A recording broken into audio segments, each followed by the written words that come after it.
Are you tired of your under eye looking grey, ashy, and creasing the second you put it on? You follow all the tutorials you see in this world, but you still end up with a chalky finish that looks disconnected from the rest of your makeup. Let me tell you, the problem is not even you, it's the technique. So many tutorials out here, like they don't account for the gorgeous depth and undertones in our skin, and the gray cast is a sign that your method needs a major glow up. In this video, I am going to show you step by step how to get a flawless, bright under eye that literally melts into your skin for a creaseless, natural glow. And we are going to neutralize, brighten, and set our under eyes so that they look absolutely perfect in photos. Very important, with zero flashback, and they stay smooth all day. If you're ready to say goodbye to ashy, cakey concealer for good, just keep watching. The most important first step to a creaseless under eye is skin prep. If you put makeup on dry, dehydrated skin, it will definitely crease and settle into every fine line there is. No cap. The skin under our eyes are like very, very delicate, so it needs so much love and attention. So you first of all, you have to start by gently cleansing your skin. Use any cleanser of your choice. I have cleansed my skin. And after that, you have to go in with a hydrating spray and a good eye cream. You want an eye cream that is super hydrating but not greasy, and you have to look for ingredients like hyaluronic acid and glycerin because they pull in moisture to the skin. This is the eye cream that I make use of. This is from Coco Kind. Take a small amount from here and then I rub it under my eyes. This is actually much because I'm not seeing what I'm doing. Then I massage this into my eyes. You can also put it at the top if you want. Also make use of the metallic tip to like rub around my eyes. This helps to calm my eyes down. Then you allow the eye cream to absorb for like a minute or two because this helps to create a plump moisturized cushion that stops your concealer from cracking later. Finally, you apply a gripping primer with ingredients like niacinamide because this helps to smooth out the texture and give your concealer something that it can actually hold on to, making it last so much longer. Now for the step that will completely change your under eye game, it is color correction. I don't know how much I am going to scream this, but if you have dark circles and just put on a light concealer on top, you're mixing light and dark, which creates like a muddy gray mess, which you don't want.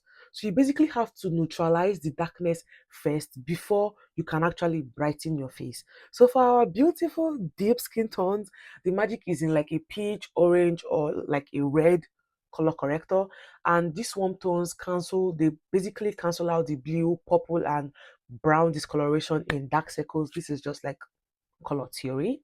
So as a guide, medium dark to tan skin tones should try like a peach corrector, and for deep to rich deep complexions, you can just grab like a vibrant orange or red toned corrector. I hope that makes sense. The technique is just as important as every other thing. So you use a tiny bit of a creamy corrector on a small brush or your fingertip, whichever is okay for you and comfortable for you. And you place the product only where you see darkness. And for so many people, that's the inner corner or the hollow right underneath. So you just gently pat to blend out the edges. The goal is a thin veil of color that cancels out the darkness and not a thick layer of orange. You just have to trust the process because this step is key. By the way, if this is all starting to make sense to you, do me a favor and hit that subscribe button down below. And I'm always dropping tips specifically for dark skin girlies, and I'd love for you to join the family and learn a few things on the way, and you can also teach me things that you know too. After applying the corrector, it is always, always, always, always important for you to set your corrector in place before you apply your concealer, because if you apply your concealer on top of your corrector like this, most times it changes the color of your corrector and it doesn't really turn out to be good. So I make use of the Maybelline press powder and I just take like very small, not much. I still like diffuse it out on my hand and just press it into your corrector. So this helps to set your corrector in place before the concealer comes on. Now that we've color corrected, we can now bring in brightness with our concealer. So you can choose a creamy or liquid formula that's 1 to 2 shades lighter than your skin tone, but I personally prefer to make use of this Morphe concealer that is a bit, oh sorry, that is a bit my like that is a bit like my skin tone, or like a shade darker than my skin tone. I love to use this one. You can use a formula that is 1 to 2 shades lighter than your skin tone if you do not want to brighten up your face with another brighter concealer again. That is how I see it. So instead of like drawing a giant triangle on your face, we are going to be very strategic here. I dot the concealer at the inner corner of my eye, sweeping down gently, and then another dot at the outer corner, sweeping up towards my temple. This placement gives you like an instant lift without even piling on products where we tend to have fine lines. To blend, you can use a damp beauty sponge or a dense concealer brush with light patting motions. But personally, I prefer to use a dense powder puff. I just prefer it. So don't swipe or drag. You're going to pat the product into your skin like so. Pat.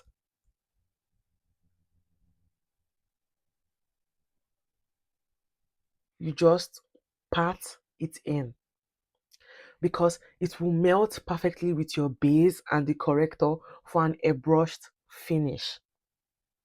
Get me?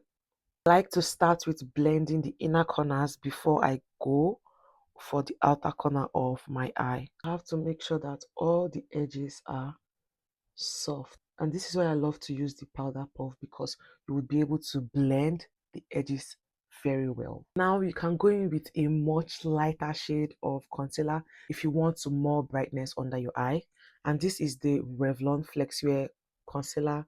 This is in the shade 017 Nutmeg. Just take a very tiny bit. This is still like my concealer shade, but it's much more lighter than the Morphe concealer, and that's it. Not too much. Take the same powder puff and just press it in only in the inner corner. After blending out your corrector and concealer, your face is all set. You feel like you're good enough to go. No, like this is not the final step. Oh. Don't even press your powder, because if you press it, you're going to have fine lines. I will not lie to you, because you see that some of the concealer you actually applied would go into your fine lines and sit down there and rest and start having meeting. So you just take your powder puff, make sure it's damp. I love to dampen mine with my soothing mist toner and just spray on it. Now you take this under your eyes and just press it in. Look up while doing it. So whatever is left in the lines are going to come off. Like it's not going to be there anymore. That's the idea. Now that we have applied our concealer and our corrector and every other thing on our face is set, that is a liquid product, you would go ahead and make use of your setting spray. Please use any setting spray you want. You're making use of the CT Airbrush Matte Blurring Setting Spray. Oh, Jesus. Why is it coming out like that? So I'm going to make use of the Huda Beauty Setting Spray instead. Then you allow this to dry down. Under eyes are corrected and concealed. Now we have to lock it all down. The powder you choose is so important for avoiding white cast or a flashback, you know. So a powder with silica is great actually, because it gives you like a soft focus blurring effect, just like the Huda Beauty loose powder. And so before you touch any powder on your face, look up and use a damp sponge to press out any creases that may have formed, just like we did earlier. Now for this technique, we are going to double set actually. So first you take a pressed powder that is a shade lighter than your skin tone or your skin tone, and with a puff or brush, you lightly press it over your concealer. So this first layer helps to blow out your pores, a bit of coverage, and provides an initial set. So for many people, this step is just enough for like a soft natural look. You see how it is already looking with just a pressed powder. Everything is looking very set and okay. If you want an ultra smooth, incredibly long lasting finish, you can go in with this second step. I don't do this all the time, but I have to do it for the sake of this video. You take a loose setting powder and a powder puff. I am making use of the Huda Beauty Easy Bake Duo loose setting powder. So on the powder puff, and then you tap off the excess, and then you press it firmly under your eyes. Press it in. This is how much I usually love to apply. I don't like to apply like more than this, and we are still going to buff this all out. You grab a fluffy brush and gently sweep away the excess powder, and you are left with an unbelievably smooth, bright, and crease-proof under eye. Please, who does not like a crease-proof under eye? Hey! Go ahead and drench your face in a setting spray. This helps to melt all the powders and liquids, getting rid of any powdery look and leaving you with a flawless glow. And there you have it, guys, a bright, seamless, and totally creaseless under eye that's perfect for dark skin. Just look at it, there is no grayness, just a smooth, radiant lift.